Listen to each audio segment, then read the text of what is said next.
Welcome. I hope you enjoy the conversation you're about to see between me and another comedian about religion and comedy. These are conversations I'm calling disorganized religion. God bless. And for those atheists out there, may nothing await you after this life. Welcome to another edition of Disorganized Religion. I am your host, as always, Seth Lawrence. And this episode, it's a real treat and a real pleasure to introduce to you an international comedian, a guy who's performed literally all over the world. He's also on Netflix. You can see him on Kevin Hart Presents, and trying to remember that other show that you were on. Hold on, I've got it. The Comedy Lineup. It's on the Comedy Lineup on Netflix. He was also a new face or a fresh face in 2017 with JFL, the prestigious and premier comedy festival in the world. The one, the only, the mighty JR De Guzman. Dude, hello. Thank you so much for joining me. Thank you for having me. Absolutely. This has been in the works for a couple weeks now. We finally got all of our ducks in a row, and we're here. We're doing it. I'm excited to be here. It makes it more special when we keep changing the date.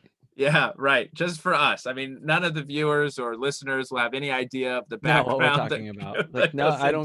They didn't experience any of this. It's more for us. No, I should have been preempting this with like little teaser, announcements. JR and the fans could be like, when is it gonna happen? Oh, it's canceled. Like, no.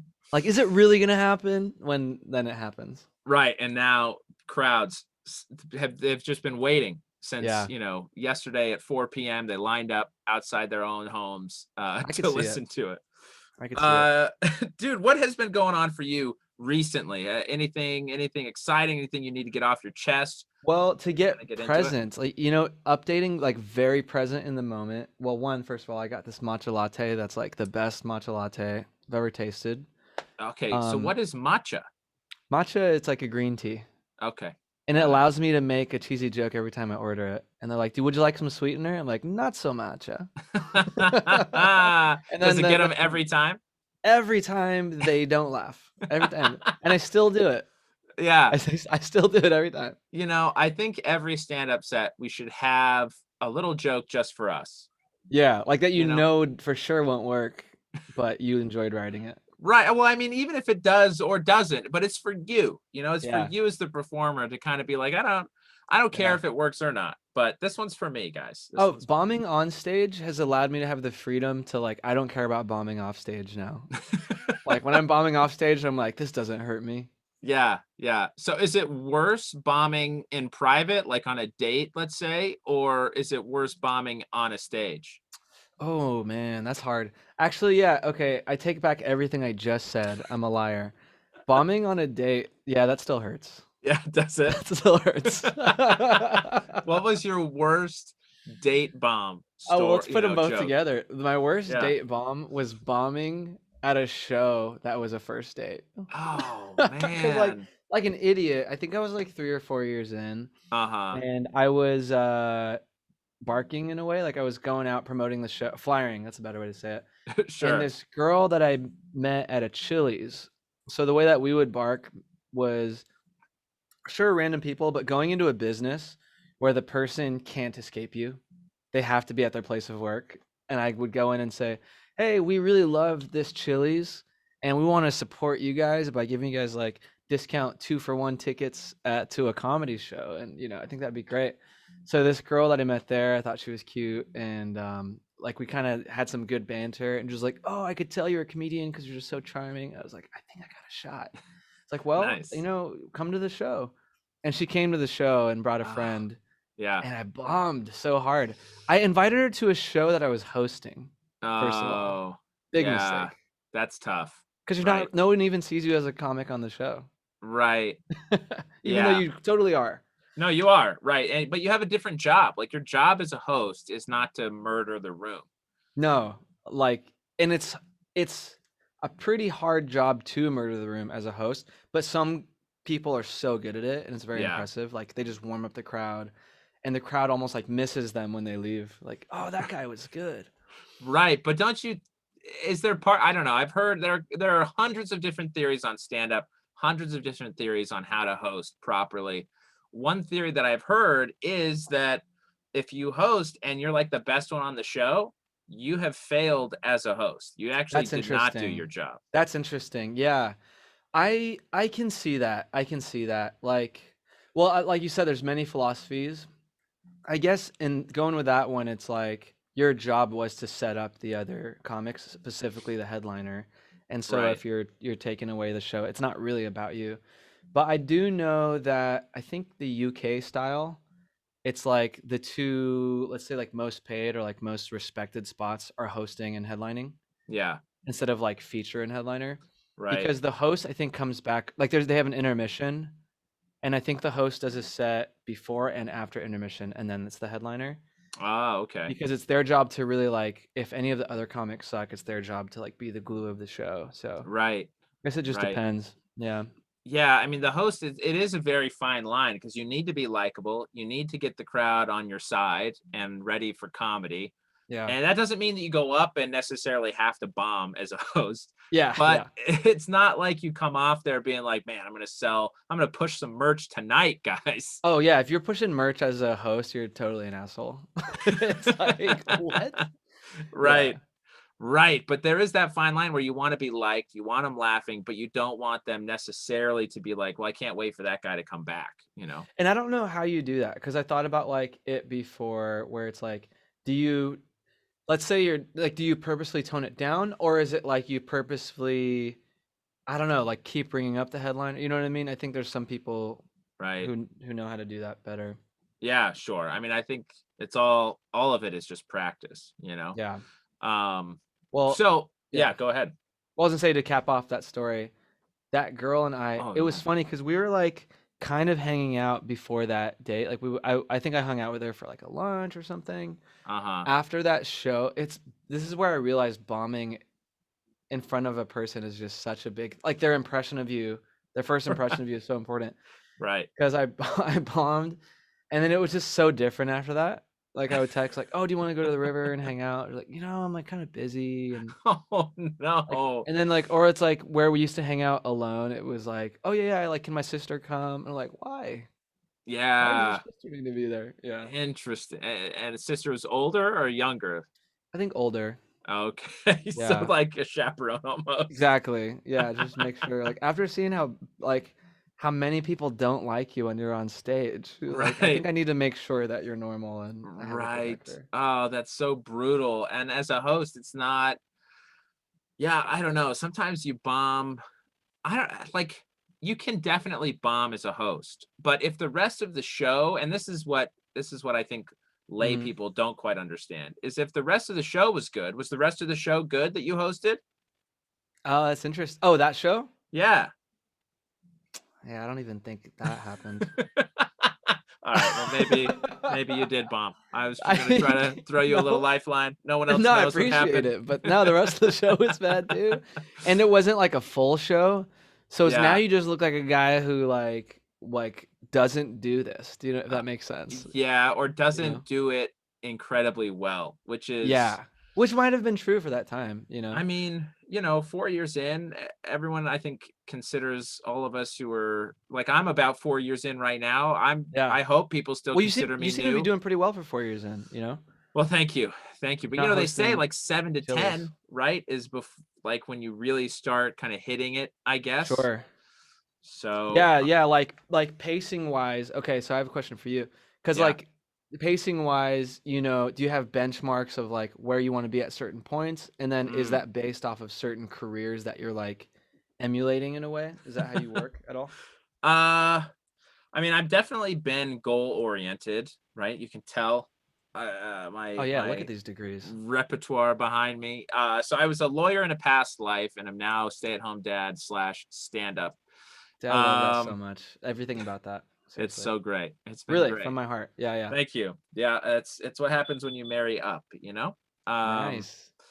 so there is definitely a goal mindset that I have about it. And I don't know that I necessarily look at benchmarks so much as like the next kind of goal, but maybe that's the Okay. same thing and we're just getting into semantics, you know? Sure. So like my next goal or benchmark for me is a dry bar special. I'd love to Cool. get 25 minutes down in a dry bar special, get some good Is exposure dry that way. bar 25? Is I that think about they how are long it is? now around 25 to a half hour. That's perfect. They moved from the full hour down.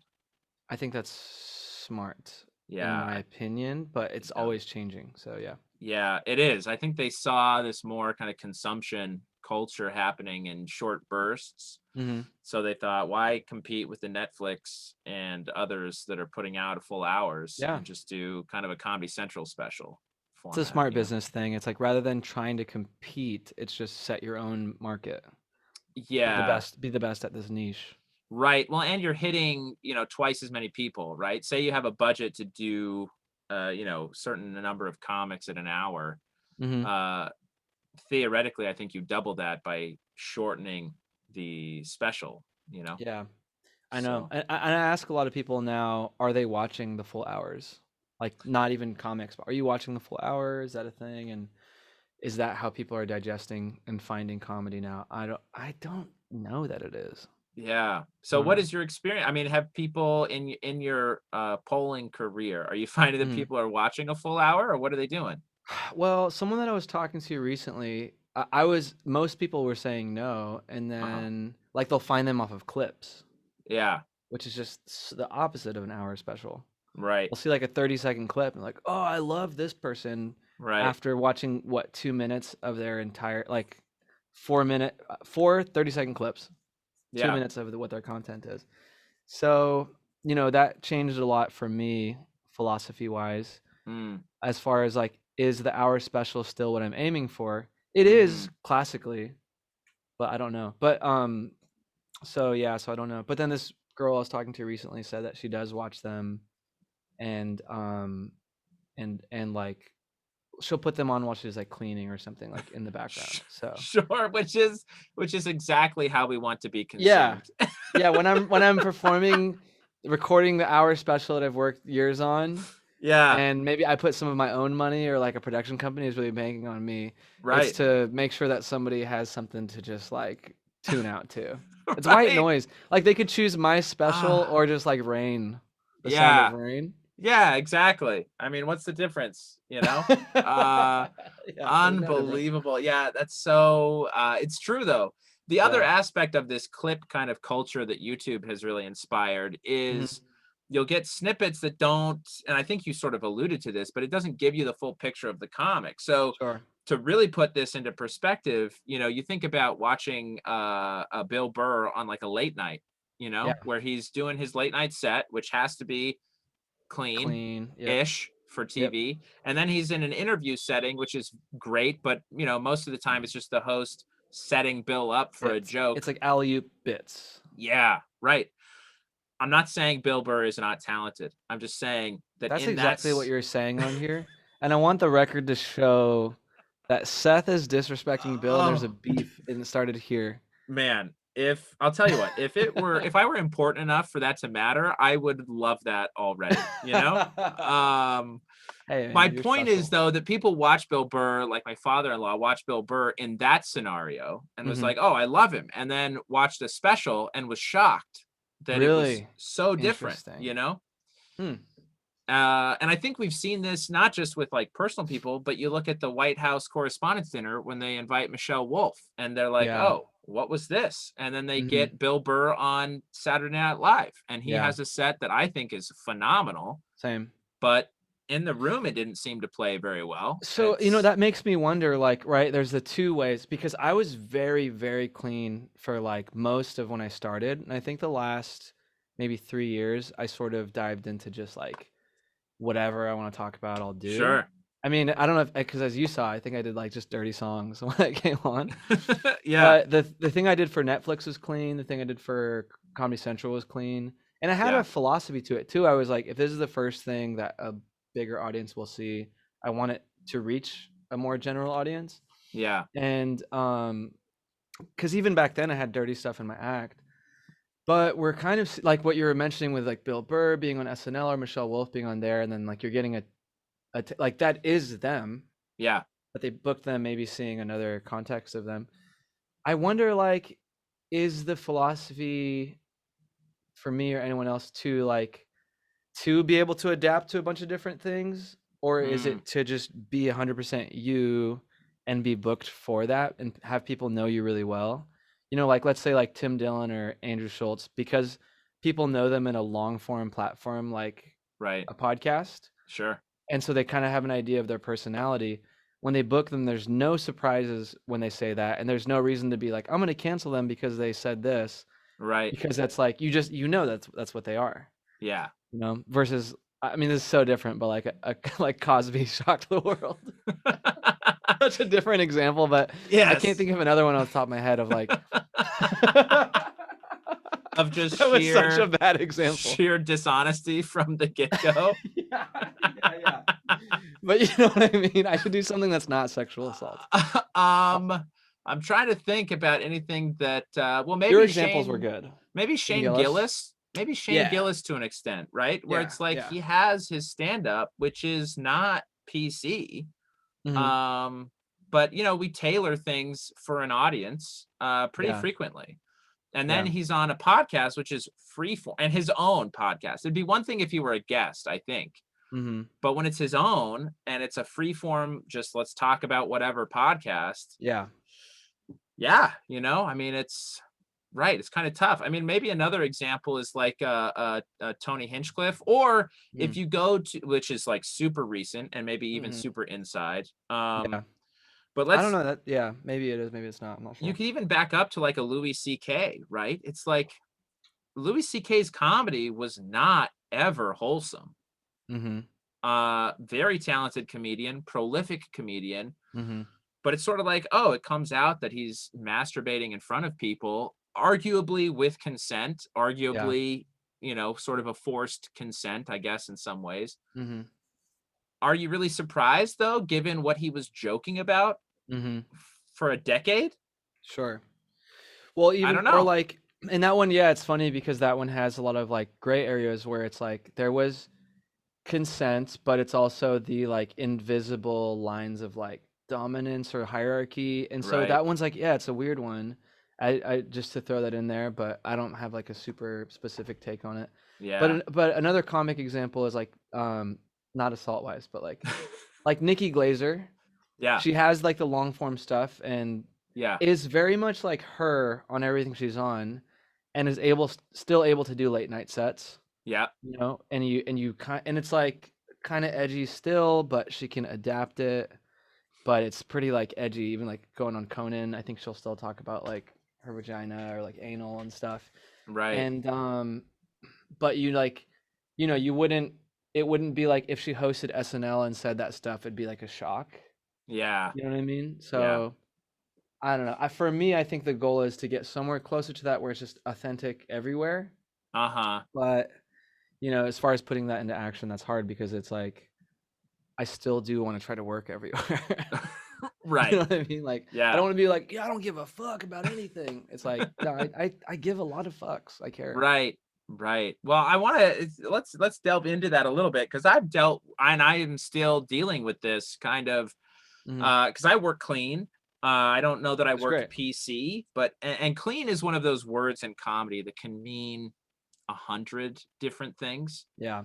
But when I say clean, I mean late night or TV ready, Yeah. So when you talk about, clean versus kind of yourself or honest, I mean, Hmm. what was for me, a lot of it is kind of my religious background. I'm wondering for you, what was the debate you were having between being clean and just being, yourself or being honest up on stage? Yeah. Well, let's see. Because and even that it's so layered because and it's cool hearing your background on it too. Like I was doing clean a lot in the beginning to try to work for like TV, to do like Sure. TV sets and also when I started doing colleges, I needed like a clean hour for Uh-huh. NACA, specific subset of colleges, NACA. Yeah. So I was like to work everywhere, and which I wanted to do. Basically, you had to be clean in my mind. Yeah. And then I reached a point where it was like this was just for me where I started to feel robotic. Mm. But like I don't think that would be true everywhere. It was like I think there's a real me that writes clean and has clean things I want to talk about. But I started to feel like so constricted because it was just for so long I was just doing clean and just trying to write clean, Mm-hmm. and that it like all came out like the opposite foot dropped, where I was just, well, this is funny to me. Let me try this. Yeah. And that's sort of now coming back to the middle again for me, where, okay, I got that out of my system. Let me go back to the middle. But that Yeah. being said, I did get baptized in Uh-huh. 2019. Oh, And interesting. so, yeah. And so that was an interesting transition for me where I'm still now trying to figure out how do I talk about stuff on stage and and then morally, like, and like Yeah. how do I use like my Christian or spiritual philosophies to like guide that as well. I haven't really found that middle ground yet where like, because I'm not necessarily like aiming to go on as I'm a Christian comic, like like, is it Michael Jr.? Have you seen him? No. Uh-uh. He's like a very much like Christian comic, tours churches, or John Christ or these other people. Uh-huh. Um, and I think they're great. Um, I don't think that that's the aim that I'm going for. Yeah. Like, but more so like Nick Thune, who's like Christian, but is also like just a comic everywhere, not a Yeah. Christian comic. Right. So Right. I'm still figuring out that balance because I do go up there, I talk about sex. Like there was a show where my most recent Instagram post was me doing crowd work where this guy made a joke about being gay. And they're obviously two straight guys. Yeah. I was like, oh yeah, like I have the whole crowd laughed at first, and I was like, you know what? Actually, prove it. Like, suck his dick. Right now. And if you don't suck his fucking dick, it's a hate crime. So it's like, I don't know how to balance it yet because it's like that's Yeah. still so funny to me. But Right. Right. I do question it. Like if my pastor was to come to a show, would he be just like like horrified by what I'm saying? I don't know. So Yeah. Yeah. Well, I'm in transition still. yes. Well, this is what I find truly fascinating about doing stand up as arguably a moral person. um, Hmm. Hmm. I don't know if this is another sort of philosophical battle, I suppose, with a comic. Are they supposed to be amoral or immoral, or is it okay to have a morality? I think Hmm. I don't know, maybe that's dumb because it's all No, about no. perspective and What do you setting mean it by up that? What do from you the mean by that? beginning. For those Well, I three just versions of mean, moral. okay, so part of the philosophy about comics being so useful is that Hmm. they are, and you go back to like the jester sort of culture, right, with Yeah. monarchies, Yeah. that they were meant to comment about the structures that were in place and Hmm. make fun of them in a way that didn't, one, get themselves killed, but Sure. two, gave catharsis to the masses, which is Yeah. how they got their money and then survive, And that's right? kind of like why bombing is dangerous. Like in the way in the past, it's like you're talking on this line, but it's such a skill because you could also be killed if you're not balancing the line well Right, right. by the king or Yeah, yeah, queen. yeah. So you feel like there's a fight or flight response to our bomb. Yeah. Yeah. Well, I Yeah. get the sweats. That's what I get. Oh man, it's the worst. Yeah. It's so bad. Um, okay, so yeah, well, let's talk. I'm curious about this pastor sort of question. I mean, do you have people come from your church? And what were you baptized into, by the way? Um, the Church of Satan, and it's like a very Okay. unique. I mean, there's a difference Yeah. between the Church of Satan and Satanists. I have figured that out. Oh, really? See, I'm fascinated because I don't know. I just whichever one would have me, I was just like, let's do this. Oh my gosh, so Yeah. interesting. So Yeah, I I don't think, even know really.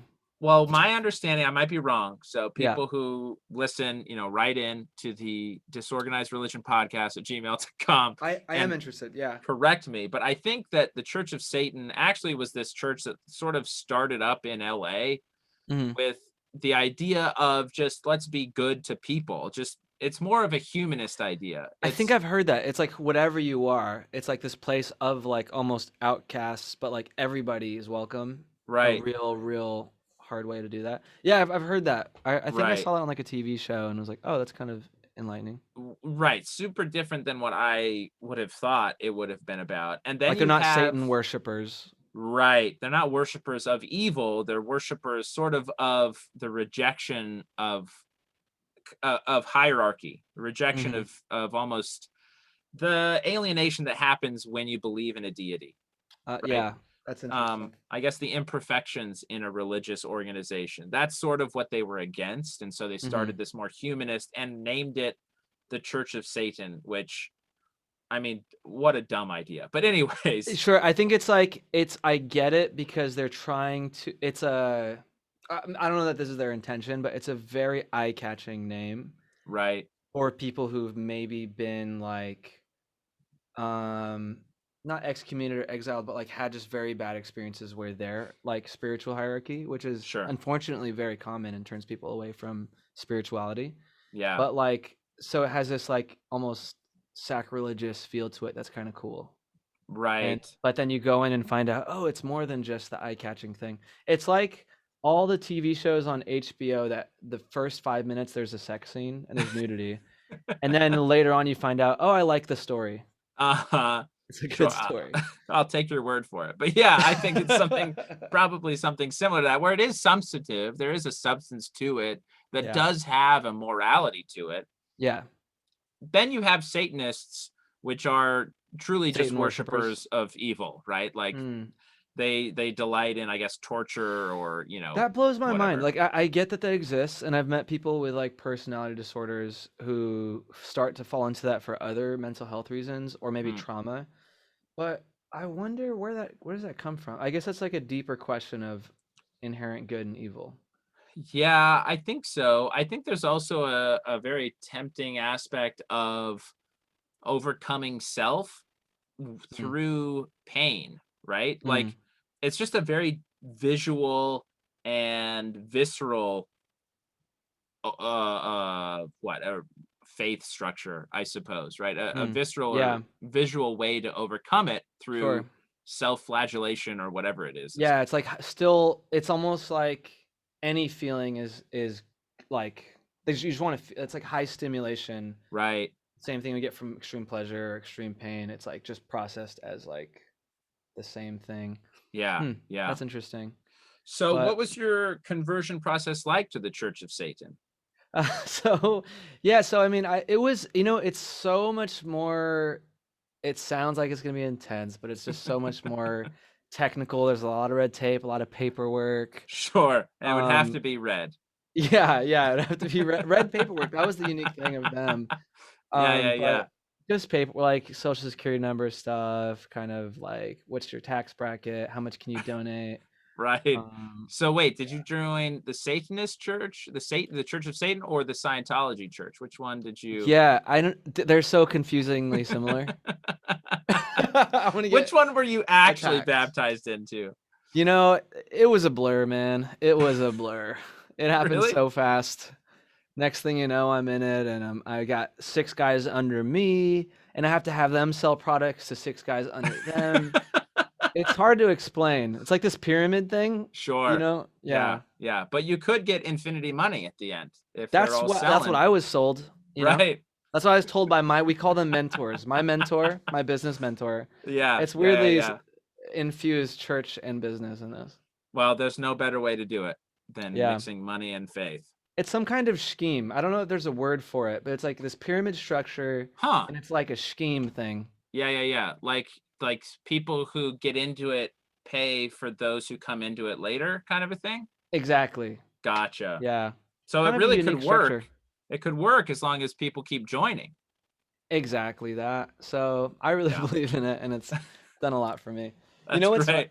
interesting is I've actually been a guy who so many people approach me about pyramid schemes and like Uh-huh. multi-level marketing. There's something about me that says like this is going to be the next guy to like take advantage of. Right, right. Well, I mean, you were baptized in 2019, which is something that Yeah. doesn't often, people convert to different faiths at different points in their lives. It happens. My Mhm. mom converted to Mormonism when she was in her mid-20s. Mhm. It seems to be coming to be less and less the mode, To get especially baptized as an adult. right, especially in Interesting. America. So maybe Hmm. that's part of it, you know, the same vibe that got these proselyting people to your house and Yeah. got you to commit in 2019. It's the same sort of trust structure, you know. I, Utah, I I think so. Yeah. yeah, You're yeah. I saying mean, Utah? Utah's big into Mormonism, obviously, and a lot of multi-level marketing schemes or ploys or businesses Sure. also come out of Utah. So, And and I don't think it's a like just it's oh these people are easy to take advantage of thing. But I do think there's a parallel. And I think it's this. I think it's like when you read what's the word I'm looking for? Okay, so I feel lucky that when I was at that phase of my low times, mm, that I the net that I was caught in when I was seeking some meaning or identity or um trying to figure out the next step of my life. I was lucky that the one that made sense and fit was so I got baptized in a non-denominational Christian church. oh, okay, And I was glad that it was that because you know it's it is sad that like that point is where people can be taken into like a cult, sure, an extreme like neo-Nazi group, an extreme like or a multi-level marketing scheme thing or whatever. There's some correlation to that you're like more prone at those times. And yeah, I'm thankful that mine was like a baptism at a chill church right, because it can be worse. I've seen it happen to people where they're like I was at a very low time. yeah, And but I would say it wasn't just that. I don't think it was just I was at a low time and I need to cling to anything. Maybe it's a new relationship or it's a new hobby. uh I huh, will say it was like faith and grace kept showing up in my life at hard times, and I would listen to it for a second and then and then ignore it again. yeah, And this time it was like the last straw in a way where I was like, you know what, like I've had this on and off relationship with like God where God has always shown up and like I'm the one that's like in my college girl party phase. yeah, Like, no, I'm not ready yet to settle yeah. down. But God, like every time I showed up like on God's doorstep, like drunken and blacked out, my makeup smeared, God's like, hey, it's cool. Like, I I get got I you. get what you're going through. And Yeah, I would still go out and party. And then this time around I was like, yeah, I think it's time to like commit because it just has kept working in my life. uh huh. And that was 2019. That was like the summer of 2019. Interesting. Okay. Hmm. I definitely want to come back to this and talk Sure. about kind of that cycle because it seems like also in your life and just spiritually speaking, but also comedically, you've gone through some cycles of Mm. outlook and kind of commitment to different styles. So I want to come back to one thing you mentioned comedically, or maybe two things. One's a little bit lighter, and that is the difference in styles internationally. So you've performed in, Hmm. Amsterdam, Tokyo, England, like all over the place. Yeah. So, and you mentioned this style in England of having an intermission and the host really kind of being there to shepherd the crowd into Hmm. comedic mindset. Uh, what style do you like better? Because the American style is more like the host is there up top and then they Yeah. pop in for a couple seconds in between. Totally. Man, I don't know. Cause like Asia, for example, it just depends on who's producing the show because everywhere I was performing, it would be an English speaking community Mm, in abroad. So like yeah, when I was performing in Asia, that's where I got to first see the British style because I was in Singapore and it was very much like British English kind of society. Especially because yeah, I think like Malaysia and Singapore, it was like British colonized. And so that's where I experienced that, and it was different for me. It was weird to just, oh, the show stopped and we're all gonna come back, yeah, but it worked. I don't know why that worked. Going to the theater. sure, There's an intermission, then you're gonna get the final act. yeah, It wasn't like it killed the momentum.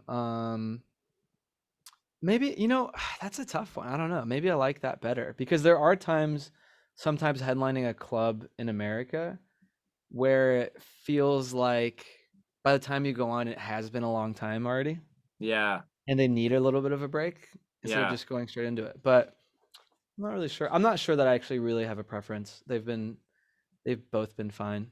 Uh-huh. I've done well and I've bombed at both.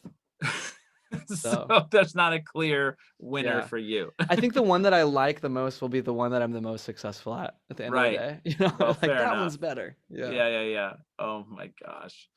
Well, very fun. The other is this vacillation between working clean and maybe, working super blue, or Mhm. finding a middle ground. What value have you seen? I mean, did you see a value in working clean, or was it really just kind of a means to an end? And, Sure. where do you stand on that right now? Well, 100% I see a value in working clean. So I guess I'll speak off of right now because back then a lot of it was just I was still figuring out my voice. Mm-hmm. But right now I think I kind of know my voice a lot better. I've been doing stand up about 10 years and I also know that it's going to keep evolving. But for example, like when I go on a show, it is just inherently easier to be dirty. Mm, And most comics on the showcase, if you're doing a showcase, will be dirty. So yeah. I think instantly when you're going clean, you stand out. Mm-hmm. And for me, that's just a huge thing in comedy, in any art form, is to stand out and want to be unique. I wouldn't say it's just like there, and there maybe there's a challenge to I'm gonna write cleaner, it's whatever. But I wouldn't even fully say that because I think just if it's funny, it's funny. But Right. I do think that if you write clean, just naturally you're gonna stand out, and you're more inclined to write about topics that are more unique as well, Mm, to you or whatever. So, mm-hmm. and even right now, like I feel this thing like when I am being like dirtier or the jokes or songs that I've written are dirtier, and that's what I'm excited to do, and I go on a show and everyone's dirty, I Yeah. instantly am like, "Ah, I don't want to do this stuff. It's such I'm like, I don't want to do this tonight. I want to like Interesting. I wish Yeah. there was something clean that I just written. And then I'll but unfortunately a lot of the clean stuff that I had is like older. So I'm Right. like not as excited to do that for that reason too. Right. But I guess I sort of trust the process of like that's just what was true in my mind for the last year. And I think I'm naturally feeling where it's like, oh, I think I kind of want to talk about personal stuff Mm, again. yeah. Yeah. Do you think that has coincided with your spiritual journey at all? This sort of clean to not clean to Hmm. clean ish again, or is there Yeah. no relation? No, there's some relation because the weird thing is when I when I was cleaner before I got baptized, and Uh-huh.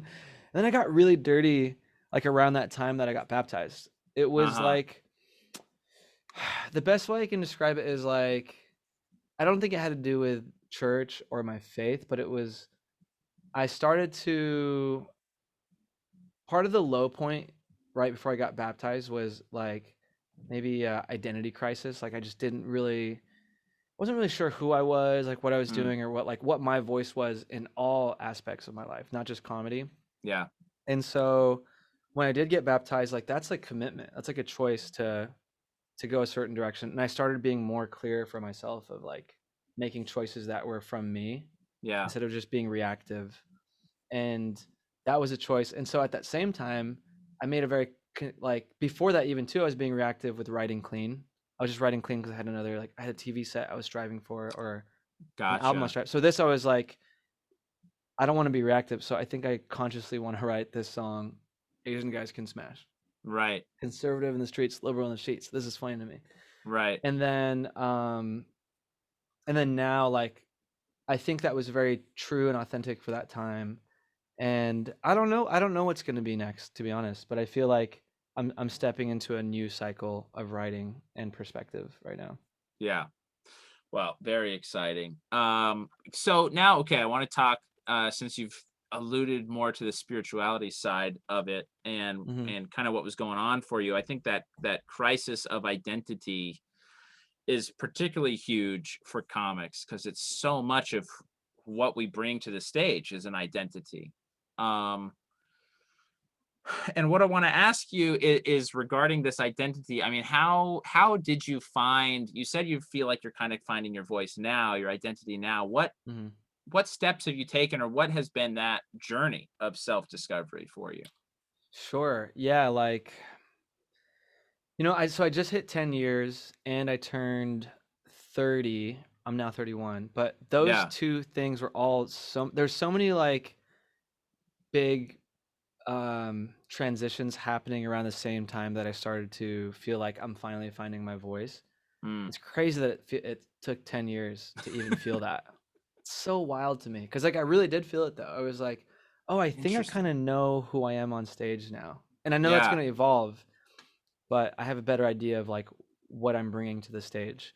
Yeah. And I guess part of that, you know what actually really helped it too was, weirdly enough, and I take this with, I understand the gravity of the pandemic, but like Yeah. everything shutting down Yeah. and taking like a year break where I was still creating and stuff, but like having that much time off stage in the way that I used to do it, where you're getting up all the time and then coming back on, it was a reset. Mm-hmm. And because of that, it was like I couldn't rely on who I was before, so I Hmm. had to really just be who I am now, and Right. that was helpful. Like Gotcha.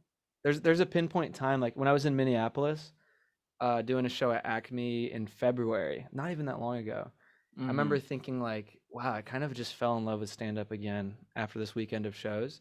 Yeah. Because I hadn't done a weekend of shows like that in a long time. I before the show, I'm looking at my set list.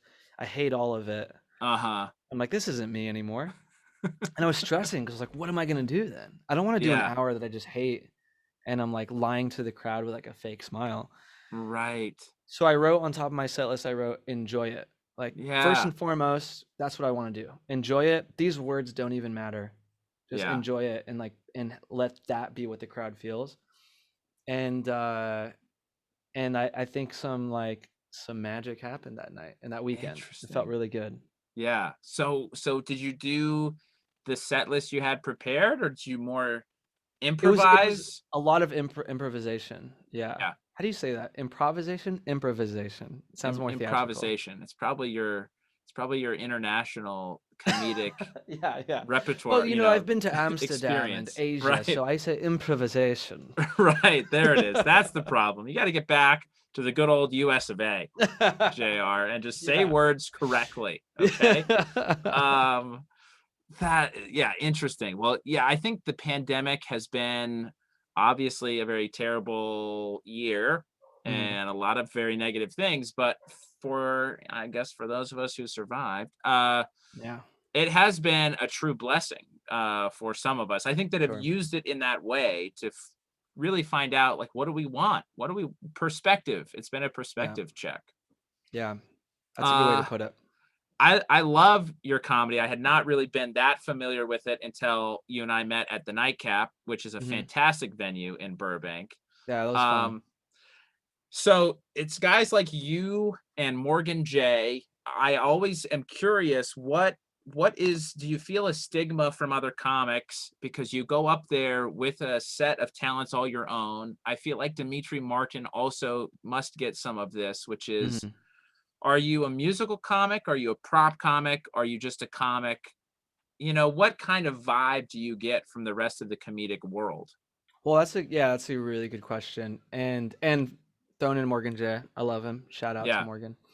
I part of that transformation of this year was leaning even more into the musical comic thing, Mm, because very much before, I think I had an insecurity when like stand-up purist would, where they may like look down on me for playing a guitar on stage. I was like, well, let me please this part right. of my audience and show that I can do stand-up. So I was very much stand-up heavy, and I would throw in songs. So I was like, oh, I'm a stand-up comic who plays funny songs.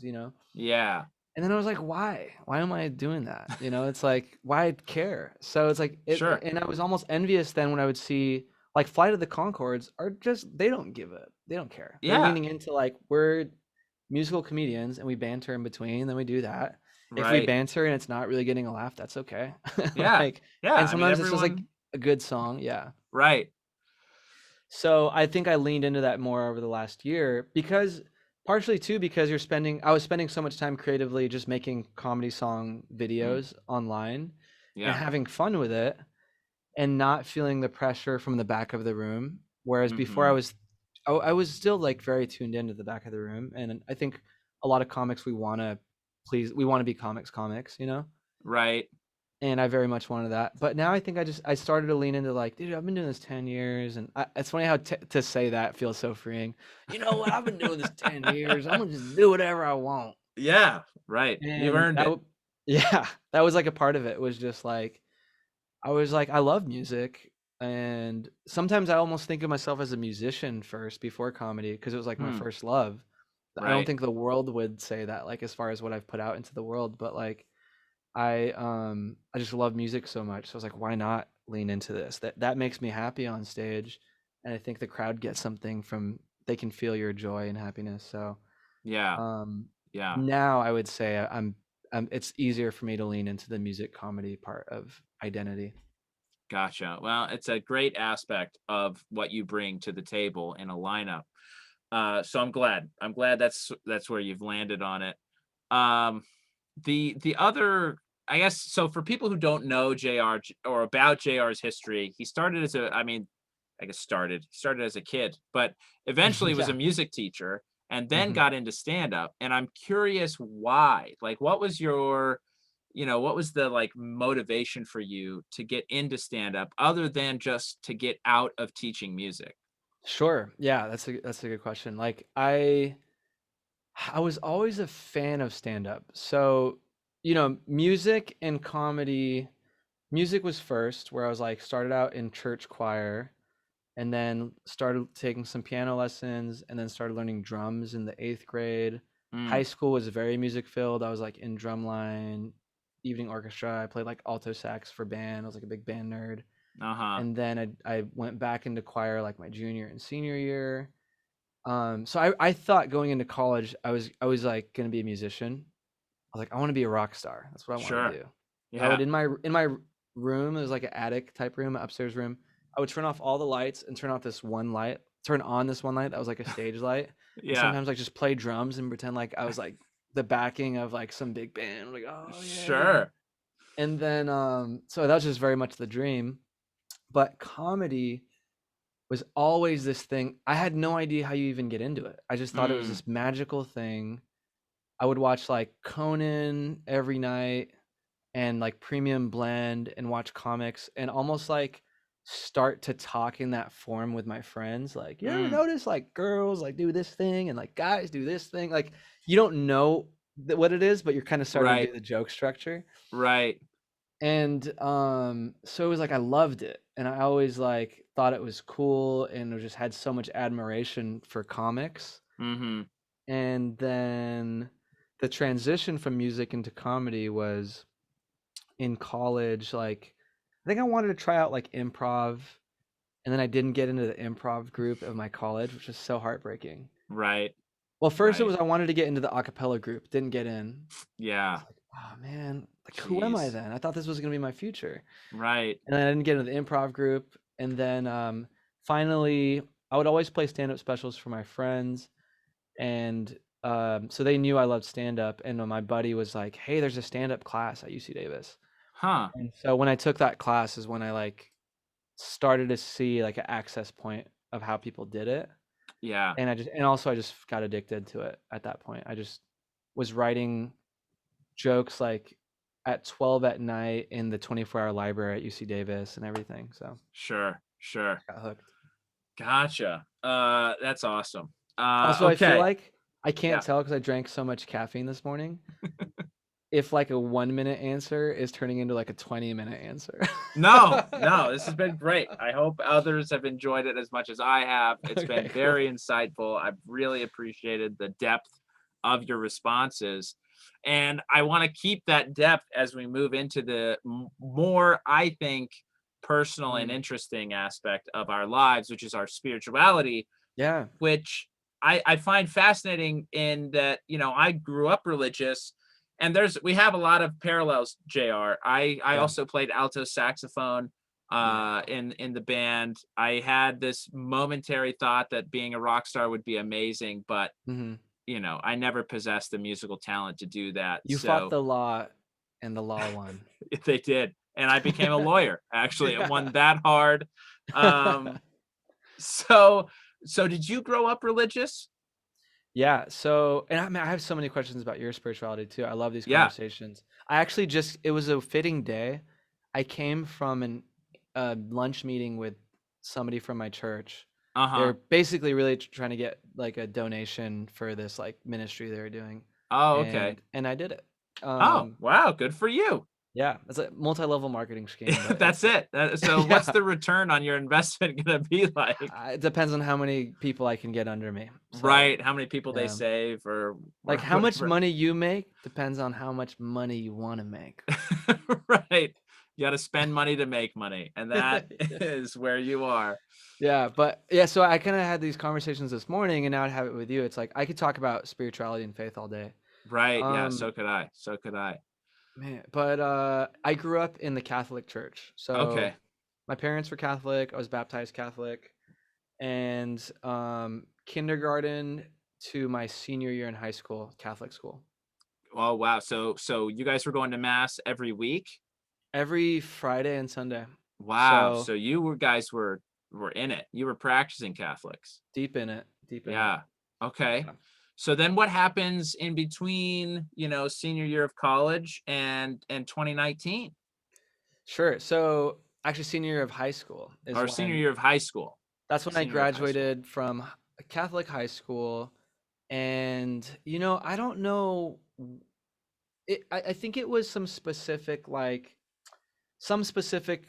things that I had noticed in some church groups, because I don't want to Mm, pin it on any like the schools or anything like any organizations like that, but just some experiences I'd had mhm. with people unfortunately made it that by the time I graduated, I like didn't want anything to do with religion. Okay. I felt like there was some hypocrisy that I had seen, Sure. and specifically like the anti like LGBT parts of it, and Uh-huh. certain things like that. For example, I just felt like um were just hard to like they felt like the best way to describe it, I felt like I saw aspects of the church of people in the church that were like using church teachings to like just for their own hate Sure. or Yeah, yeah, divisive yeah. motives. Yeah. Well, I When have some similar kind of yeah. issues with my faith as well, but I'm Hmm. curious for, like the Catholic or for your understanding of it growing up, was it a theological issue that you had with a Catholic stance on homosexuality, or was it really more what you're describing, which is people just being like, we hate gays and the church isn't favorable to them, so we'll Hmm. use this church teaching to really hate on the gays. Yes, that's a good question. Like, was it the actual teaching or was it the people who were just misinterpreting Right. it and using it? It was kind of maybe a little bit of both, Uh-huh. because some of those people, the frustrating part was now that Pope Francis and the Catholic Church has said it's like it's cool to love gays now and gay marriage is actually fine. Like they just changed, which is Oh, good. did they? So I knew that they were debating it, but I thought They Pope finally got a Francis software update. Yeah. I thought he'd just come down on the side of we're not going to sanction homosexual marriage, but you don't have to hate them. It's You like know, we're all God's children, but we're not going to sanction the homosexual union. maybe that's what he said. Maybe that's what it is. I don't know. But I think Uh-huh. the effect was Oh, was more was acceptance. more like acceptance, thankfully, because Yeah. like for example, I had some gay friends or people that were close to me that started going back to church because of that, and that makes Mm, me happy because like I totally understand if you were a gay person but your block to spirituality was that you felt like you didn't belong or people didn't see you as belonging yeah. in your community of faith. That's Yeah. so hard. That's so Right. hard. You feel so much like there is something wrong with me because this all loving God doesn't love me. So Right. like I Right. just sympathized with that, and I was glad that like the effect of whatever happened in the recent church thing was that. I don't Yeah. know fully because I'm not that like close to the doctrine of the New Catholic Church. Sure. But when I say that, because some people all of a sudden were like, oh yeah, actually it's okay to love gays, when back then they didn't, just because they said it was okay. Right. And even now with my faith, I feel like it's important to like question. And Yeah. it made me see that some of those people weren't questioning at all. They were just going with what they were being told. And so I'm not Yeah. sure if back then it was maybe a mix of both, because I think that the doctrine back then may have lent itself to be more conducive to like not being accepting of homosexuality. Yeah. And so people took it that way and took it far that way. Sure. And I have Yeah. I have a cousin who's gay, and like we kind of knew it back then. And I was just so close to him that was such a hard thing for me to believe. Like had this conversation with people, even like it's so hard to say, but even in my family, and I'm not to point any fingers, like I don't want people to hear it and feel bad or anything too if they heard it, but like who I had these conversations with and be like, if so and so is like a good person and believing everything, like does that, but they're gay, does that mean they're going to hell? Right. Yeah. And they didn't have like a good answer for me, which was so unsatisfying for me. Yeah. Yeah, I can understand that being incredibly frustrating. Yeah. Sure. Not that I have the answer now, or that there needs to be the answer. I think everyone can still have their own personal relationship with God that influences their beliefs, but sure. Yeah.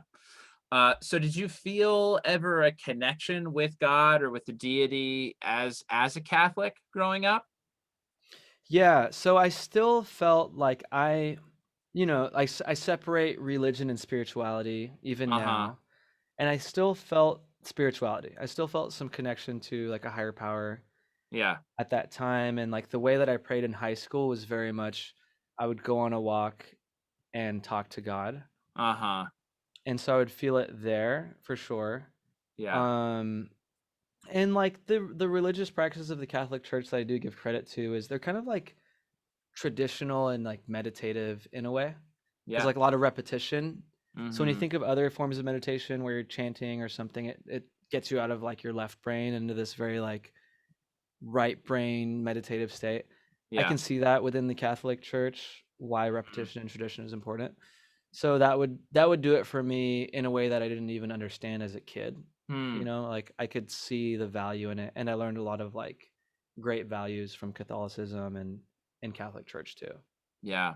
Gotcha. So you had this connection. I totally identify with that. I love that. And then seeing the hypocrisy within your own faith, I can appreciate that 100%. That kind of led you away from Catholicism in general. And then what was your spiritual journey like? I mean, had you sort of been seeking out another, religious community to belong to, or had you signed off on it altogether? Yeah, that's such a good it's a really good like timelining of it all, because what happened was, I think even the hypocrisy stuff aside, like even then, I think being in the Catholic Church for so long without understanding, like I kind of needed to figure out who I was separate from that for a while, separate from church, faith, and religion. And so I wasn't really searching for a new group. There was a moment in college where I remember going to this. Do you know what Baha'i is? I have heard of Baha'i. Yes. Yeah, it's like BAHA, I think apostrophe I or I apostrophe I, like Hawaii. And I still don't know a lot about it, but what drew me to it was like the interfaith aspect of it.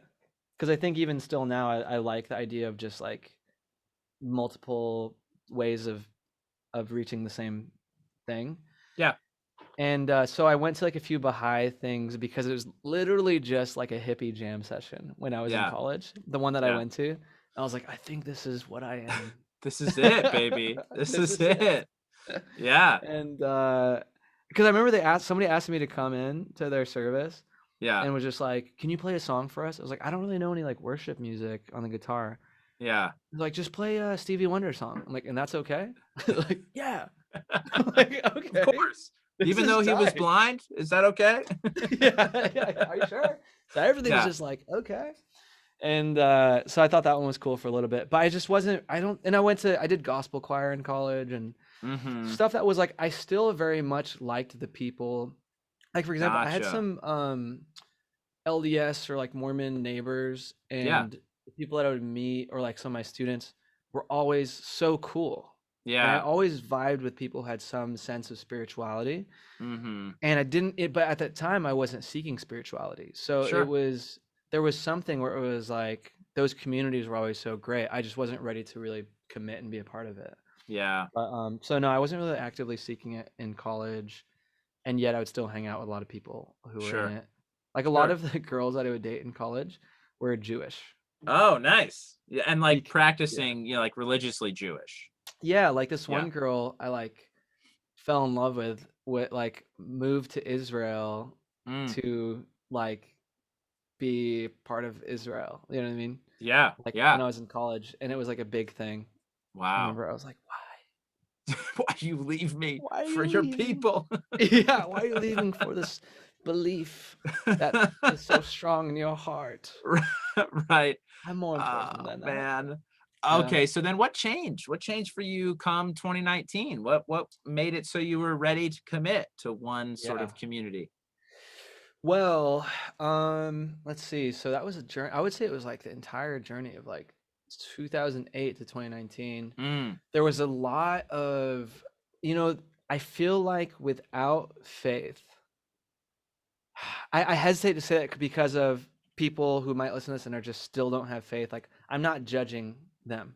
This sure. was just my experience. JR's not judging you. I'm judging you. No, it's Yeah, fine. Yeah, Seth, go on the other ahead. hand, Right, right. so hardcore judging.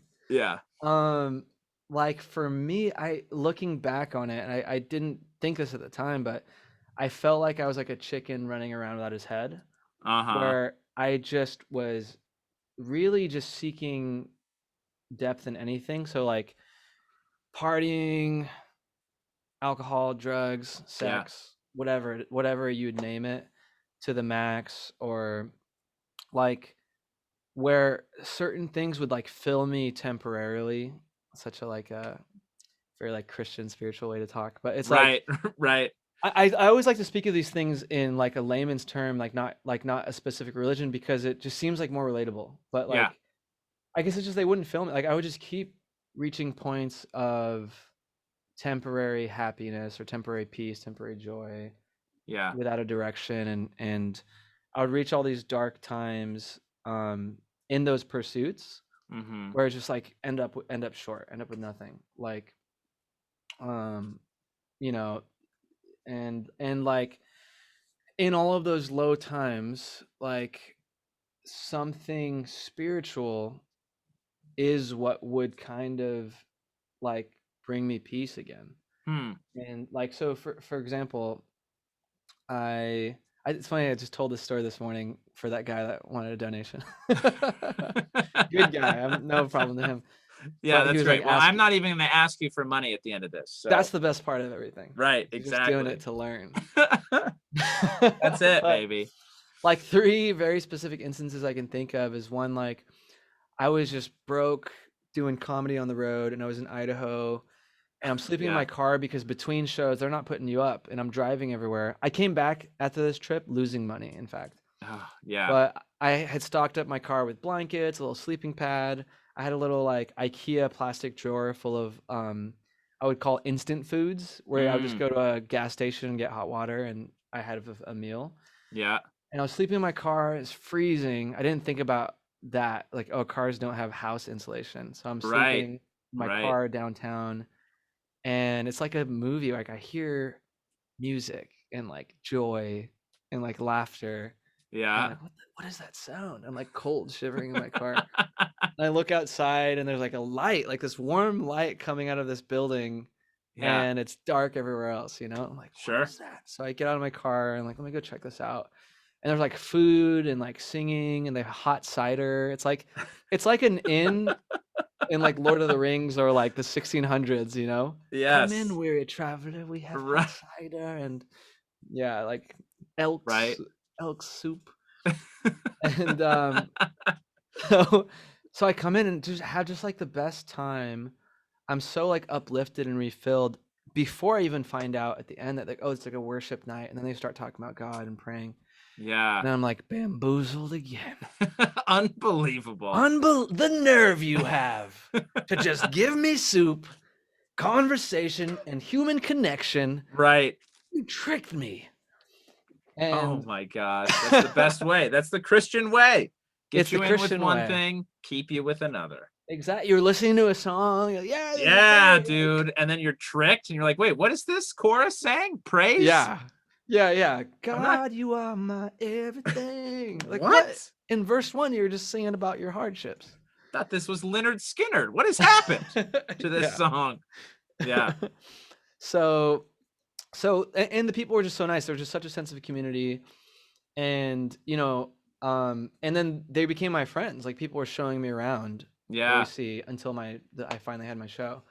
Yeah. So that was one thing I looked back as an example of, like, it was just so obvious back then, like, that something was good there in that community, and I still was just like went back to my own ways, Right. and lost my way again years, like, over the time. And I was, when I say lost my way, I don't mean just with faith. It was just like started having anxiety and depression and just trying to Yeah. seek the ways to fill it through, like, well, let me work more, or Right. maybe I need to party more, or maybe it's in this relationship, or maybe it's whatever, Yeah. Yeah. and to the point where, like, I remember, what's crazy is, like, I'll talk about this openly too. I got, like, a DUI in 2015, Mm. and it was like a really low point. I felt so much shame about it, and I had all these, like, opportunities that were starting to happen. Like, I was talking to a college agent. Yeah. I was all these things that I wanted, and maybe doing festivals that year for the first time. Yeah. And I was like, dude, what am I doing? I'm just throwing all this stuff away, Yeah. And I mean, was I that real or is that just how you felt? maybe it's just how I felt. I don't know. Yeah. I've just Yeah. never heard of given the Rolodex of people in my head who I know have done the colleges. I'm like, DUIs won't slow you down. I know there's a DUI in there somewhere. At For least sure. one. But I guess what I thought was just making it harder, because then I couldn't Sure. get a rental car if I have a DUI. Right. And you got to fly in, sometimes get a rental car for 3 hours. Yeah. Yeah. So, like, maybe it was the feeling. If anything, I just felt shame. Yeah. Shame invaded my life at that time. Sure. And then I just didn't know how to get out of it. I'll try anything. I had people in my family who were very spiritual, so they would start inviting me to church. And are they still Catholic, most of your family, or? Catholic and Christian. Uh-huh. So, like, I have a cousin who's more so Christian, but my family is still going to Catholic church. Got it. Okay. So I would go to church with my parents, or church with, like, my cousin and stuff like that. And I remember, like, it bringing me peace again. And, like, going to an Easter service and they sang Amazing Grace, I was just crying. Yeah. In the pews, and, like, oh, like, damn, it's still getting to me, Yeah. And as I was doing that regularly, like, blessings did come into my life. Like, good stuff started happening in my life that was inexplainable. It wasn't like, it was so hard, because at those times I was very much a person that I needed a scientific reason for everything. Yeah. Faith was so dumb to me. Right. Like, faith is just you're giving up on trying to figure out why. That's what I thought faith was at the time. Sure. And now I know that it's not that. Yeah. And so I just, good stuff was, like, blessings were coming, and, like, grace was happening and whatever. And I just like my life was picking up again, and, like, stuff was good. And I was like, wow, that it brought me out of, like, anxiety and depression at a time when I would hate for anyone to tell me that the solution to my problems was to pray. Sure. I would hate them for that if they said that. Yeah. But it did. It worked. And then time moves on, and best way I can describe it is getting back to my old habits again. Sure. And to the point where in 2018, everything's good on paper as far as, like, my career. I'm, like, making decent money, and stand-up was such a gift, amazing, like, dream. A lot of cool things are happening for my career and stuff. And, like, but I was just still really, like, if anything, I was getting, like, more unhappy inside. And I don't think it was those things. It was just, I was thinking that those were the things that were going to fill me. Yeah. And finally be the solution, and it just wasn't. And so I reached like a peak of like some like vices, as best I can say it, and just like things I was just feeling like shame of like I felt like unredeemable in my life, Yeah. Yeah. and at the lowest low point when I just think like I'm unredeemable, like I don't deserve like a lot of things in my life, and I like the things that picked me up again. It was like spirituality. I was doing jujitsu at this church by my house, and got in really because of the jujitsu. And Yeah. then, Dude, the Christian way. exactly, they tricked me again.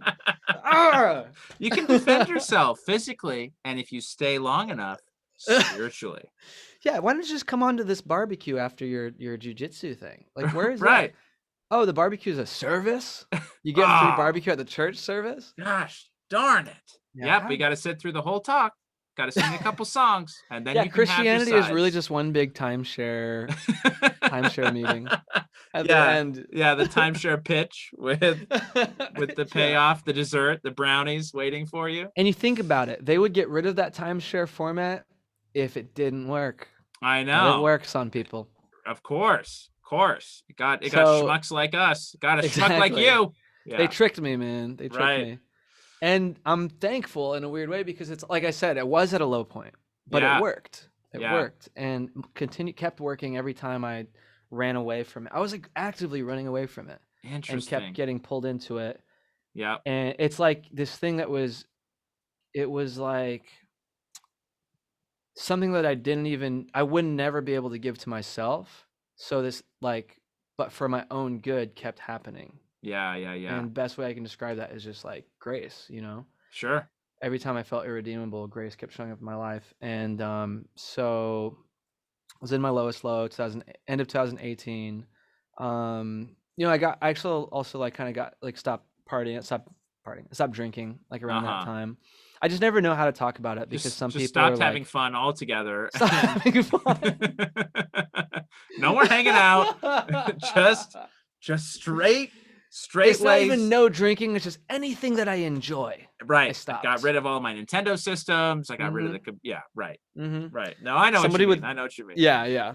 Because like some people are like way anonymous about those things. Yeah. and like have a firm philosophy of like keeping it, what is it? I forgot. Keeping it real. Keeping it real. And And so, but that stuff all helped me. And then in the beginning of, maybe it was like summer of 2019, I met up with my pastor and was just like, hey, like I wasn't sure if I needed to get baptized because I'd been baptized Catholic. But I was going to church and had strayed so many times in the past that I was just like, I think I need to do something that's like an act of like commitment, and asked him about baptism. He was like, you want to do it this Sunday? I was like, oh, it's not like a process. Like we don't need like some big initiation study thing. Yeah, like, I don't have just to go show in up front of on some Sunday panel. and you're good. Yeah. I thought it was. Sure. I literally thought it was like The Voice. Right. Like, their Right. Am I judged worthy to join your clan? Yeah. Yeah, exactly. And so I got baptized that Sunday, and it's still like an imperfect faith journey for me completely. I mean, is there any other kind? Really? I don't think there's another kind. Yeah. That's such a refreshing thing to hear, honestly. Yeah. I mean, I honestly, like, every journey is imperfect, but there is no journey that is less perfect than a faith journey. Wow. I love that. Yeah. Well, I love that because like I think growing up sometimes I didn't feel that. I felt that there are some religious communities that are a little bit more like pious. Yeah. Where it's more about the show. We are holy. Right. And if you're not holy, you can't sit with us. Right. And right. I don't think that's the actual teaching. I think the teaching is more so like this is for the broken. Yeah. Yeah. 100%. I 100% agree with you. I mean, I think just about the New Testament. And who did Jesus spend time with? He wasn't only hanging out with priests and Levites in the temple. He was chilling with prostitutes. I joke that it's like I'm more like Jesus than I thought because I was hanging out with prostitutes. Right. Yeah, I love I that was joke. Jesus before Jesus, like Right, before it was cool. before I was loving Jesus. Yeah, no, But no, you're right. 100%. You're right. Prisoners and prostitutes. Yeah, It was like you that. know, Yeah. interesting. All right, I have I think just one more question for you, and then I'll let you pepper me with questions about my faith in Yeah. my one of my favorite segments. But I'm curious for you, JR, what do you believe happens after this life? Oh gosh, that's such a good question. Maybe there's like a waiting room. First off, that's Sure. my imagery. I'm an 8-year-old answering this question. There's like a waiting room. Yeah. And then you don't know what's on the other side, but you get called in, and I don't think it's hell. I don't think hell is an option. Uh-huh. That's my own personal thing. Yeah. I think, but they call you in, and there is some like heaven of that makes sense to you, but we cannot even comprehend it Yeah. right now. Yeah. But I guess if I really sit down and think about it, you know how the whole law of physics of energy can neither be created nor destroyed. Right. Like that's where I have a firm belief that something happens. I don't believe that just nothing happens. I don't think we Yeah. die and it's just that was it. Right. But I don't know. I can't even comprehend. But I don't think that it's hell. Yeah. It just seems, maybe that's my own aversion to the old like Catholic guilt ways of thinking. Right. You Right. know? A pretty prominent punishment world waiting. Yeah, Yeah. exactly. Yeah. Where do this because don't do this because you'll go to hell, or do this or you'll go to hell. Right. That doesn't seem like a healthy relationship to God. Right. Yeah. I Or a agree. healthy relationship in Nothing love. against Catholicism. I think there's a right way to do every Exactly. religion. There's a wrong way to do every religion, but I do understand what you're saying. That Exactly. Like I say this all with a disclaimer that I don't feel like Catholicism is doing it wrong. There was a specific people in that religion and specific people maybe in Christianity, specific people in these things that yeah. Well, take their own interpretation of it. yeah, and every group has those, zealots that take it to this degree where it's like this isn't fun anymore. Does anyone, Mm-hmm. it's I don't know, it's sort of my perception of the Hollywood high school party where everyone's getting drunk. Yeah. It's like, yeah, there's an aspect of that party that looks fun, but then you look over at the zealots who are like vomiting Yeah. at the end of the night. It's like, okay, that's not fun. And to It's a me, great the example. vomiters are the people that are like, no, you have to do this, this, and this, otherwise. Yeah. Totally. Yeah. Totally. And so like, and I will give the example of like, there are some people from my high school or like priests that really changed my life, and just the way that they were describing things or their belief in faith or just their example were so like touching to me that it's helped me become who I am today. So it's like, Yeah. I think if someone's looking for faith, Catholicism is a great one to get into. Sure. But as far as heaven goes, even metaphorically now, I do believe in like even sometimes feeling heaven on earth, where it's like you feel freedom, you feel joy, you feel compassion, empathy, connection. Like you're set in Minnesota. Yes. Yeah. Yeah, just in the moment and you're connected with everybody. Yeah.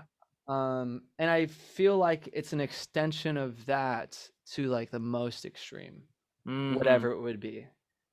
Yeah. Or you turn into a tree. I don't really know. And you're still in heaven, and it's a beautiful existence. Right. Yeah, the thing is, like, I really don't know. That's the thing. But Yeah. Well, I can appreciate that. yeah. Excellent. JR, this has been such a fun discussion, dude. Thank you so much for being so open. Now it's your turn to put, whatever curiosity you have to my test in the segment that I call What's the Deal with Mormons? This time with JR De Guzman. Any questions you have for me? Well, man, there's so many though, and it's not even just with Mormonism. Or would you call it Mormonism or? Yeah, I think stuff? colloquially, yes, Mormonism. My faith has had a few bouts with the nickname. And really, I am supposed to insist that I am called a member of the Church of Jesus Christ of Latter-day Saints. That is just so long, so verbose. Anyway, I can appreciate it. member of the Church of Jesus Christ is the way they want us to shorten it, but Mormon Mhm. has been around so long, you know, you can't choose your nickname often. Yeah. Anyhow, so you Sure. whatever you're comfortable with, you go with, JR. I'm not going to be Okay. offended Okay. regardless. Because I do like I guess I just call it like the LDS church sometimes, Yeah, or sure. like sometimes because it's so much shorter. Right, right. But I always like to like respect whatever people prefer. Yeah, It's I like appreciate that. pronouns but with spirituality. Right, exactly. I am a Mormon Church of Jesus Christ. That's what you can say. Okay. Okay. Well, I don't know Yeah. that I have any general questions except but more like personal to you because like Yeah, please. I'm interested in your journey with faith. Were you born into it or did you find it later on? Yeah, I'm pretty bland in the sense that I was born into the faith. My dad also raised in the faith. Mhm. My mom was not. She converted when she was in her mid 20s, somewhere around there. Met up with the guys on bicycles who Mhm. talked to her about the Book of Mormon. Um, the way that she got introduced to the church was actually through her dad. So her dad Mhm. got knocked on. These missionaries knocked on his door, talked to him, and he basically told them, "I'm too old to really change my ways, but you need to visit my daughters." And he had 3 daughters, and he sent Mhm. them all to his daughters. So my mom got Yeah. visited when she was in college and converted after reading through the Book of Mormon. But yeah, I've been raised in it, and I have truly felt blessed in the sense that I have many friends from high school who Mhm. have either seriously questioned their faith or left it altogether. And I Yeah. have had questions about practices within the church, but I've never truly questioned my faith. Mhm. And I don't know that I have necessarily a good reason for that other than just my pure Sure. righteousness. No, just Yeah, I just have that's, always been holy. right, right. I truly feel just fortunate in that way And that that's I think that's a very real perspective and story with it. Like I don't think it always has to be like I questioned it so hard. Like if it was working and there was no reason to question it, I think that's right. I mean, it's not to say that I'm, I guess my relationship with God, with Heavenly Father has not always been the best. That Mhm. definitely goes through cycles, and there's definitely aspects of my own spirituality that I've had to learn, and that I'm still evolving and learning. Mhm.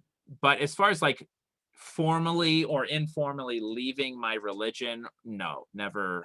Not part of your story. Right, not part of my journey. Was there okay, so then let's say what's another there's a few oh, so two more questions or there's two in my head. So one Yeah.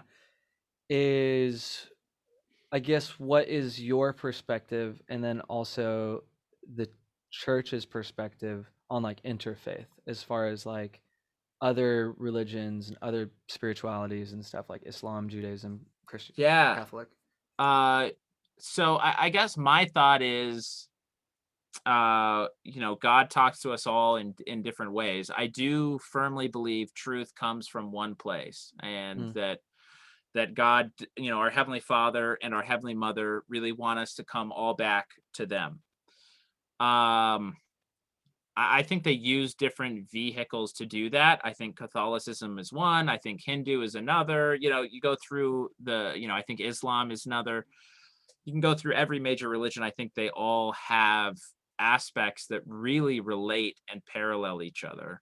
mhm. Um, I guess fundamentally, though, I do believe, and that my church's stance is one that I tend to agree with. In the end, Sure. everyone's going to be Mormon. Absolutely everybody. We're all getting baptized into the faith either in this life or the next. But I guess in a sense, it doesn't really matter, right? What religion we are, as Mhm. long as we're being baptized by the right authority. And that's really where you get into, okay, well then I guess it does matter what religion, because Sure. that's all religion is in my mind, is this claim to authority. Mhm, mhm.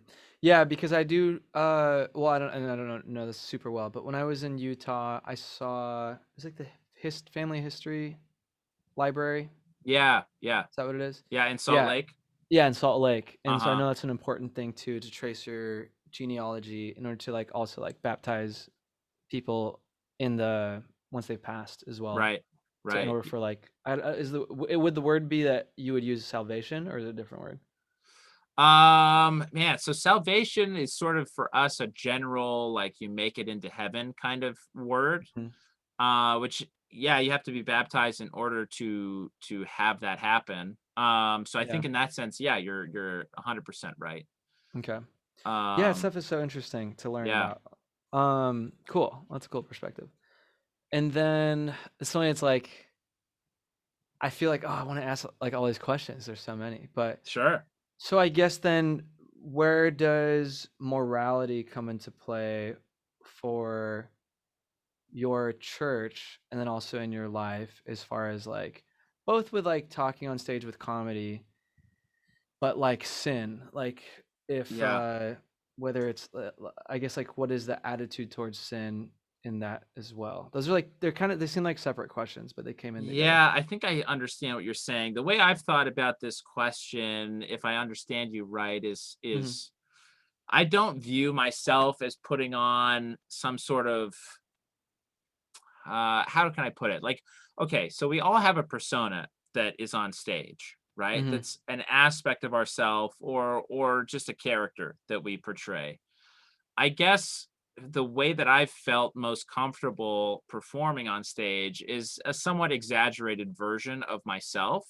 Hmm. So that being said, I still hold myself to the standards that my church has, which is to keep, your language clean, to Hmm. keep your actions clean. Um, so am I perfect? No, I'm not perfect. Off stage, I mean, I think like Jim Gaffigan has sort of this similar outlook where it's like, Hmm. I'm a parent, I slip up, I get super mad, and I curse in my home. But, Yeah. is that hypocritical to then be like, well, I don't do it on stage? Maybe. But I don't it's an know. Yeah, admitted hypocrisy, I suppose. sure. Um, We're all like hypocritical in some right. way, just wild. Right. And I guess, the other thing is kind of this image, which I think you sort of alluded to in the sense of like, do I want to work clean for this show? Or, what kind of audience do I really want to attract? Hmm. Um, yeah, I think it's acting. I understand that I'm a representative, whether I want to be or not, of my faith. As soon as they Totally. find out what my faith is, I think you're de facto a representative of it. Hmm.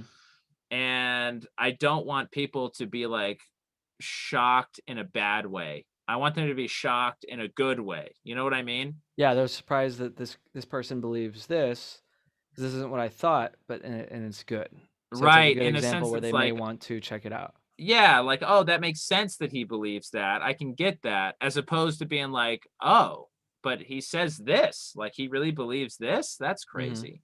Like Hmm. if I were to find out that David Cross was actually a Mormon, I would be floored, you know? Hmm.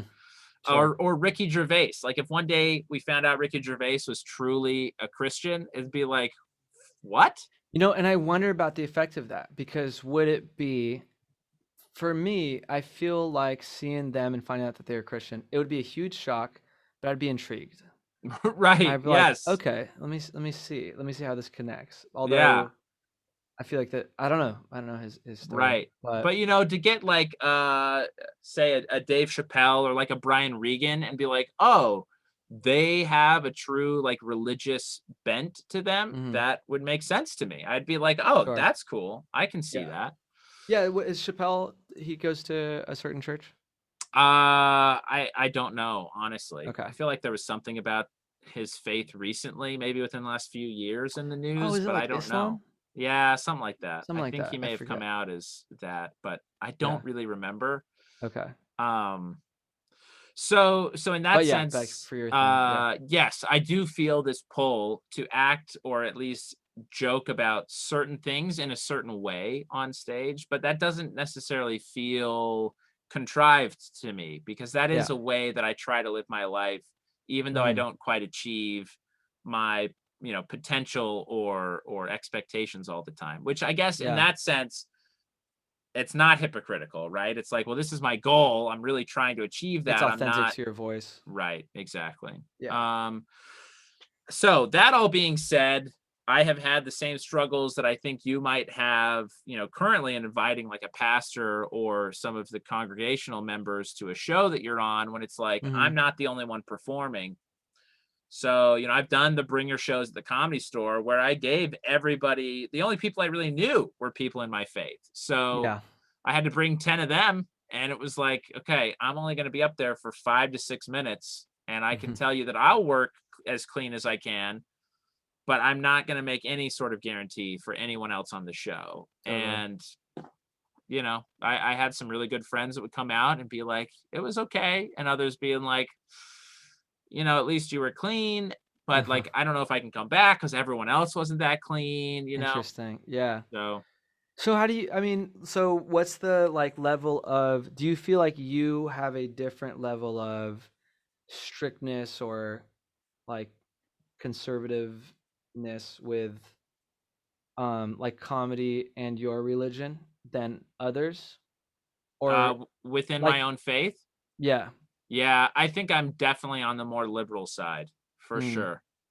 okay. Um, I guess there are certain aspects of, I don't know. I mean, I guess you could see like the true, almost puritanical Mormons being like, well, you shouldn't even go to a comedy club. Just the Gotcha. So fact that's that the you're even extreme other end. right. It's like you shouldn't even expose yourself to that kind of moral depravity. Sure. Um, and I kind of come back with this thought of, well, Jesus did. I mean, I don't understand like what's Yeah. I Totally. guess we Totally. all have our thresholds. We all have our limits.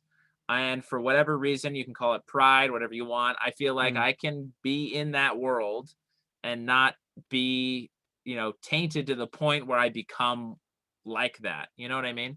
yeah. Totally. Like it's not like because Jesus was hanging out with prostitutes, prisoners, and the sick that now he was like tainted. He was like dealing drugs or whatever you Right. Like would in happen essence, if you hang out in the cesspools of comedy. right, right. Yeah. It's like that was his calling. And I kind of look at my calling a little bit as being a light in these places. Let me Totally. go and try to make it funny that these people have no morality. Sure. Like that's the way I view a lot of the people that are out there in the world. They just have Hmm. no moral compass whatsoever. They do So what it's hard, feels which is tough. I right, empathize with that right. because you don't know what it would be, but you being that some light or like by an example, maybe like, oh, why does is this person happy, and why does that make me feel less dark or whatever? Does that Sure. make sense? Yeah, I don't know. that is the best way to put it, JR. That is the best Yeah. way to put it. Yeah, my persona, I guess, kind of comes out of the comedy that I've seen growing up, which was I guess contemporary examples would be David Cross, and Ricky Gervais, who are pretty negative on the religion. It's like people who believe in Interesting. religion are dumb or Yeah. are close-minded. Sure. And if I can do anything in the conversation of comedy, it is to say that that is not true. Religious people are very intelligent people, not all of Yeah. them, but there are also some really dumb atheists that actually Sure. believe a lot of really spiritual things. Yeah, it's So, like ironic that they're like taking.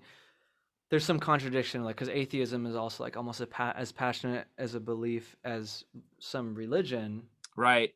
If you go to the again back to the zealot side of it, I wouldn't say Yeah. everybody, but yeah, Yeah. Yeah. Exactly. that's Exactly. interesting.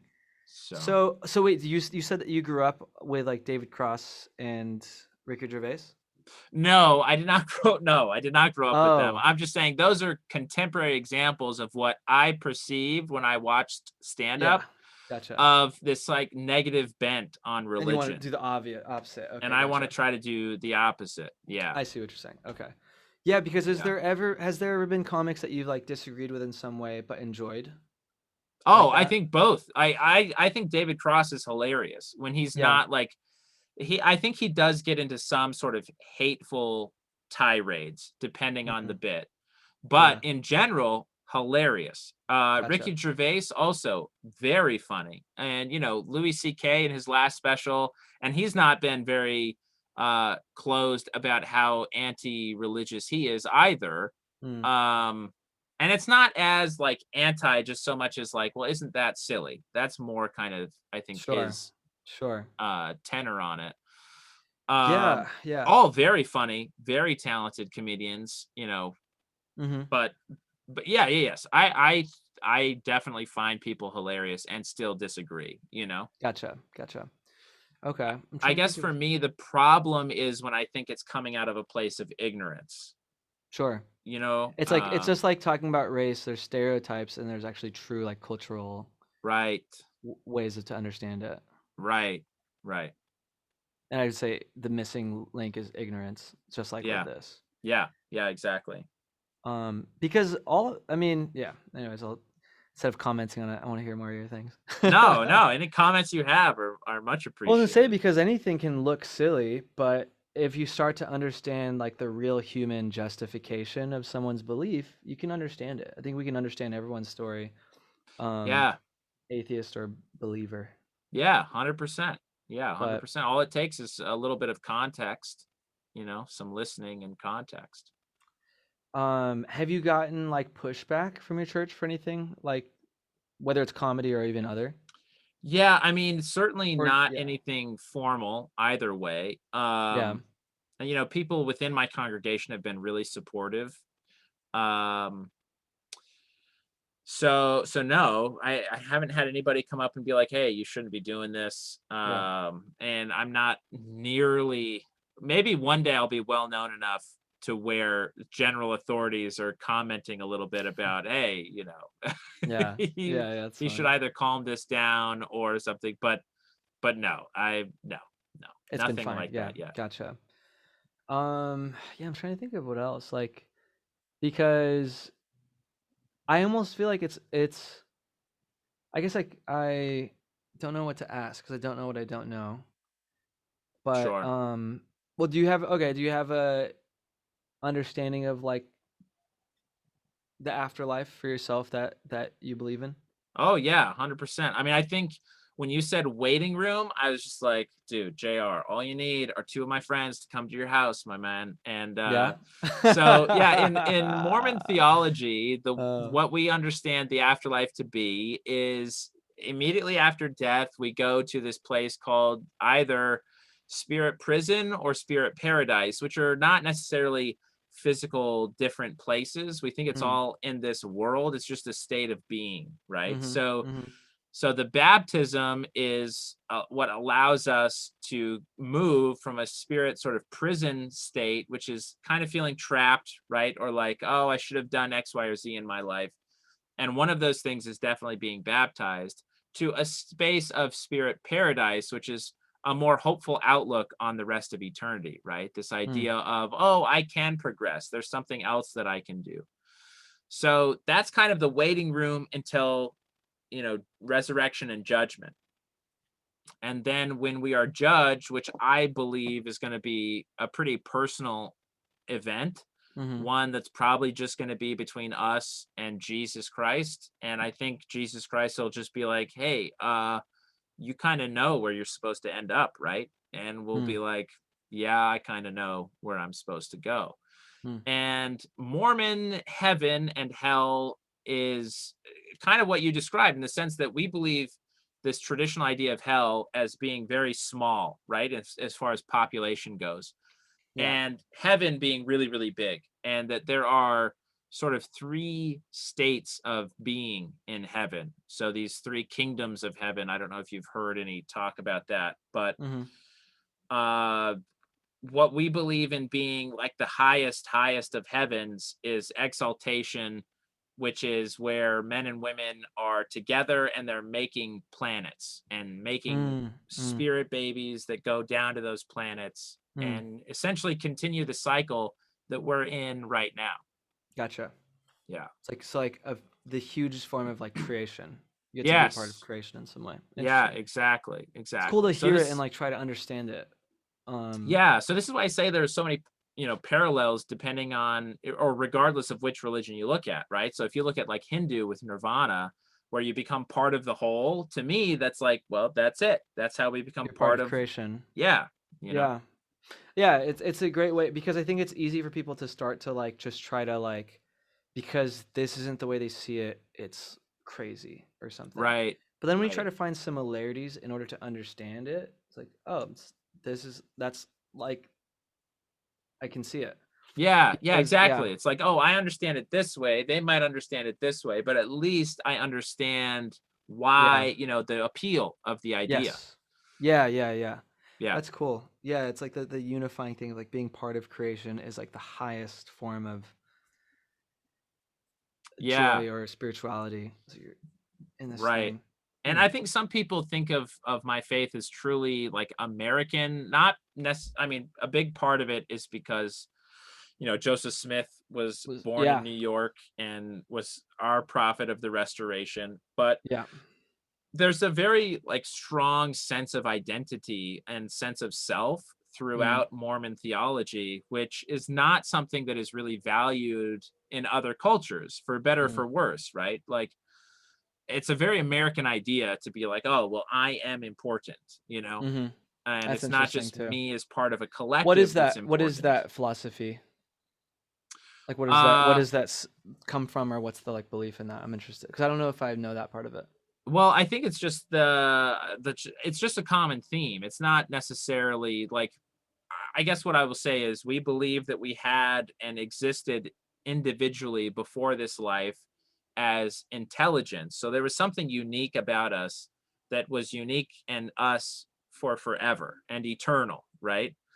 Then we become these spirit children born from a heavenly father and a heavenly mother and gain a spirit body. Then we come down to this earth and we gain a physical body with our earthly parents. Mm, But there's always this like thread of your spirit or your essence that is still you and that is still mm, fundamentally you gotcha. and unique from heavenly father or unique from heavenly mother or unique from each other, right? Yeah, yeah, And there are other religions where it's like, well, your goal is kind of to lose yourself, right? sure. To completely lose yourself. And there's a similar idea within Mormon theology in the sense of sacrifice, but Mm-hmm. it's not like I want to give up myself and become 100% like Jesus or 100% like anybody else. It's Hmm. to do the right things but still be me, you know. That's interesting. Yeah, it is a novel idea. That's why I'm fascinated by it because I have heard a lot more things in other religions that's like losing self or like whatever. Not that that's the only way. So I'm Right. interested in the ones that are like because I also think let's take not in a spiritual format, but like psychology.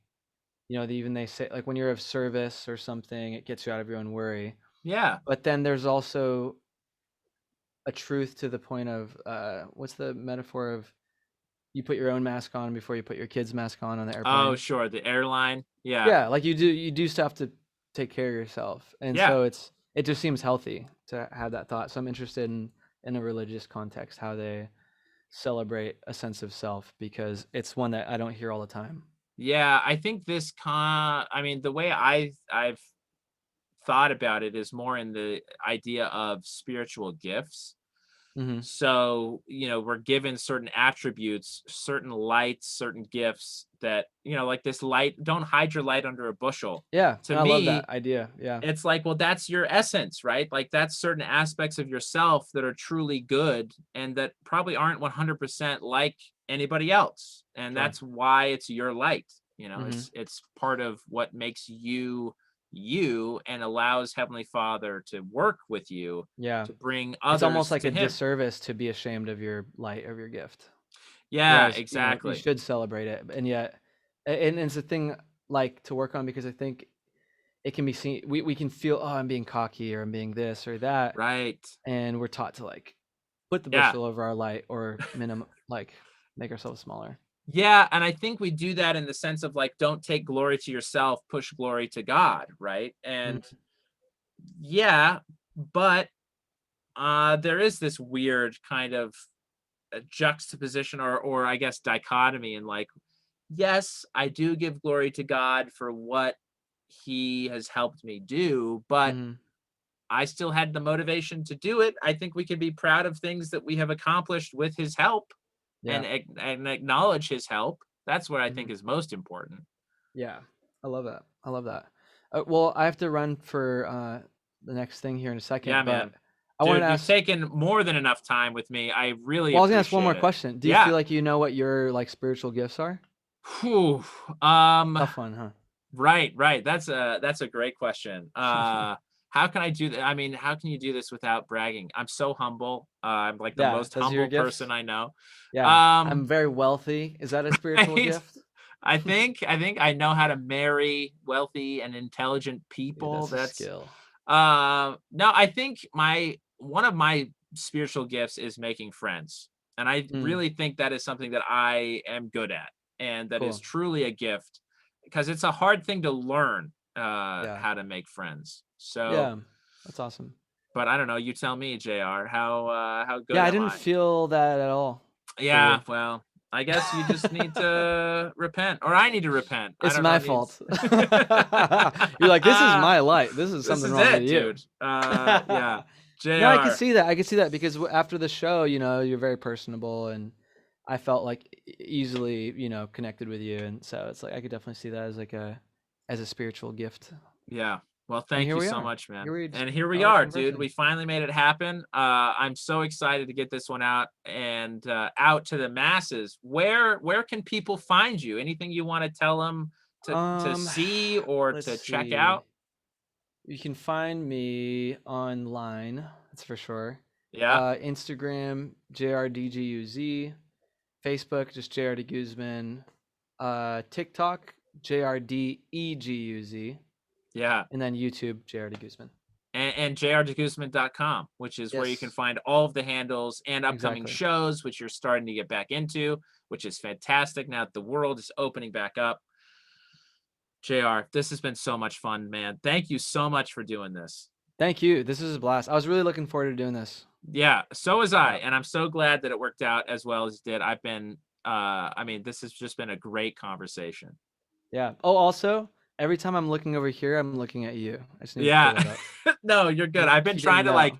look at the camera every once in a while. I have to glance down to actually see your face. And Yeah, exactly. yeah, it's Zoom. This is the world of Zoom, which hopefully will end forever I in like a know. month, you know? It's coming. It's coming, baby. Anyway, JR, thank you so much. I hope to see you back at the Nightcap sometime soon in Burbank. Yeah. But dude, so good Most to see you definitely. again. Thank you, You too, man. brother. All right. All right. Catch you Bye. soon.